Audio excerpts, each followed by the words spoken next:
हमने वक्त से मांगना ही छोड़ दिया, क्या पता वक्त को हमारी बात सुनने का भी वक्त ना हो।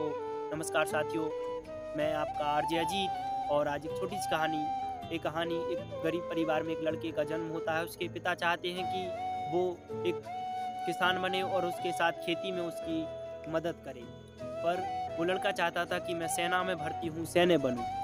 तो उन्हें उस स्लो में बहुत ही डरते डरते एक दिन अपने परिवार में कहा कि मैं तो सैनिक बनना चाहता हूँ, मुझे तो देश की सेना में भर्ती होना है। तो उसके परिवार ने कहा कि हाँ, तुम यदि चाहते हो कि मैं सेना में भर्ती हो तुम सेना में भर्ती हो जाओ। अगर सेना में भर्ती होने के लिए तो तुम्हें तलवार चलाना सीखनी होगी, इसके लिए तो तुम्हें तलवार चलाना आती ही नहीं। तो उस लड़के ने कहा कि मैं तलवार चलाना सीख लूँगा। तो उस लड़के ने अपने पास ही के एक ट्रेनिंग सेंटर प्रशिक्षण केंद्र में अपना एडमिशन करवा लेता है, पर 2-3 दिन की ट्रेनिंग के बाद उसे लगने लगता है कि ये काम मैं नहीं कर सकता। वो हताश हो जाता है, पर उसने ठान रखा था, उसने सोचा कि बनना तो सैनिक ही है।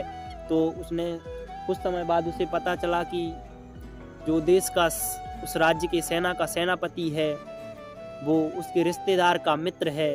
तो उसने घर जाकर कहा कि अपने रिश्तेदार का वो मित्र है, यदि उन रिश्तेदार से अपन बात करें तो वो मेरी बात करा सकते हैं, तो मैं सेना में भर्ती हो सकता हूं। तो उसके घर वालों ने कहा कि तुम ही चले जाओ सेनापति के पास और अपनी बात कराओ।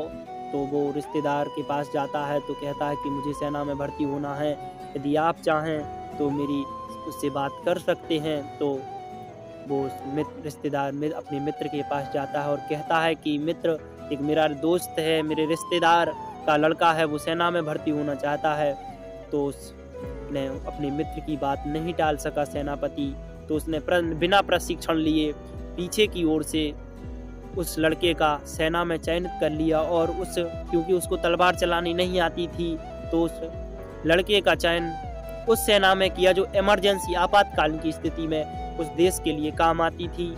तो एक दिन कुछ समय बाद अचानक उस देश पर भयंकर अटैक होता है, आक्रमण होता है। तो उस सेना को भी युद्ध के लिए जाना पड़ता है जो इमरजेंसी आपातकालीन स्थिति के लिए बैठी रहती थी राज्य में। तो वो जिसमें वो लड़का भी शामिल था, तो गए वहाँ पर, लेकिन लड़ते लड़ते उन जो पास साथ के सेना थी उन सैनिकों को लगने लगा कि इस सेनापति ने इस कैसे सैनिक को रख लिया, इसको तो तलवार चलानी भी नहीं आती।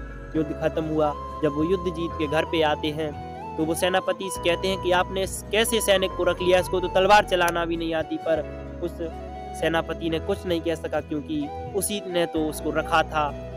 लेकिन उस बच्चे पर सेनापति चिल्लाते हुए बोले, तुम कुछ काम के नहीं हो, तुम्हें कुछ नहीं आता, तुम जाओ और मैं तुम्हें इस पद से हटाकर दरबारी बना देता हूँ। तो उस बच्चे को लगा कि यदि किसी मंत्री या किसी राजा से बात होती तो आज मुझे इतना नहीं सुनना पड़ता। उसको दरबारी बना दिया गया, उसकी सैलरी भी कम हो गई और उसकी टूटी फूटी पतली सी एक ड्रेस उसको देकर दरबारी बना दिया।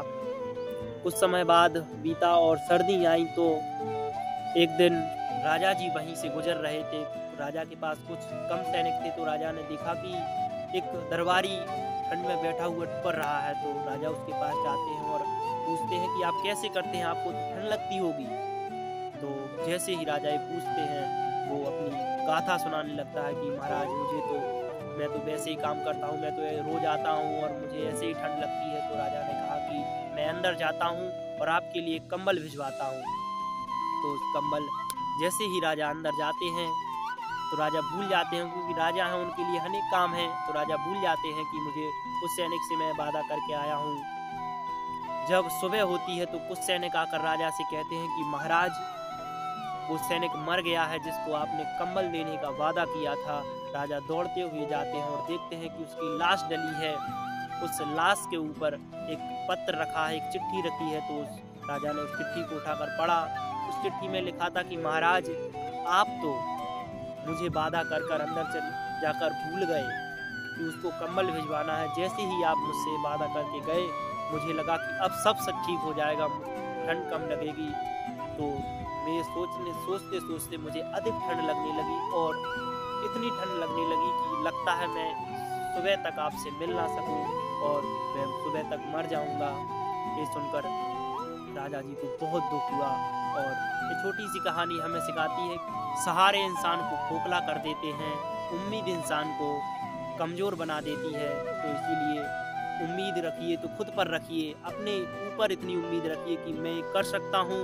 तो अपने ऊपर अपने उम्मीद रखते हुए चलो करते हैं एक नई शुरुआत मेरे यूट्यूब पेज पर। हर रविवार को 7:30 बजे एक नई कहानी। मिलते हैं अगले रविवार को। God bless you, take care.